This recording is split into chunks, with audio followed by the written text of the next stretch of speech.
জনগণ চাইলে আগামী জাতীয় সংসদ নির্বাচনে অংশ নেবে জনপ্রিয় শিল্প প্রতিষ্ঠান লাবিব গ্রুপের চেয়ারম্যান ও সিআইপি সালাউদ্দিন আলমগীর রাসেল। নির্বাচিত হলে সংসদ সদস্যদের জন্য বরাদ্দ বেতন ভাতা না নেয়ার প্রতিশ্রুতি তার। শনিবার বিকেলে টাঙ্গাইলের সখীপুরে এক জনসভায় প্রধান অতিথির বক্তব্যে এসব কথা বলেন। টাঙ্গাইল প্রতিনিধি কামাল হোসেনের পাঠানো তথ্যচিত্রে আরও জানাচ্ছেন সাকিব আল হাসান।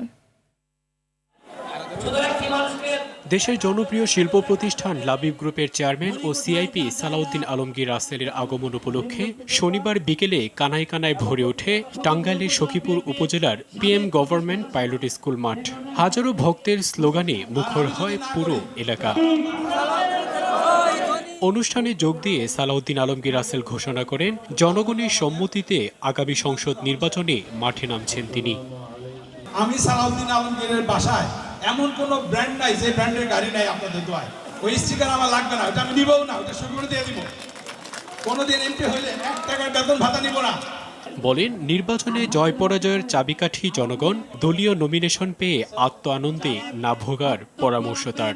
এমপি বানানোর মালিক কিন্তু জনগণ, শুধু পার্টি নমিনেশন দিয়েছে এই অহংকারে কেউ যেন ফুলের মালা নিয়ে যেন আত্ম আনন্দে ফুটে না পড়ি। এই জনগণ কিন্তু দেশের প্রাইম মিনিস্টার বানায়, প্রেসিডেন্ট বানায়।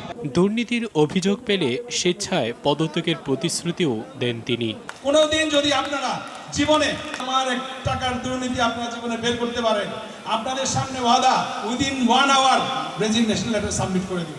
অনুষ্ঠান শেষে সখীপুর উপজেলার 300 মসজিদে নগদ 75 লাখ টাকা অর্থ অনুদান তুলে দেন সাকিব আল হাসান, RTV।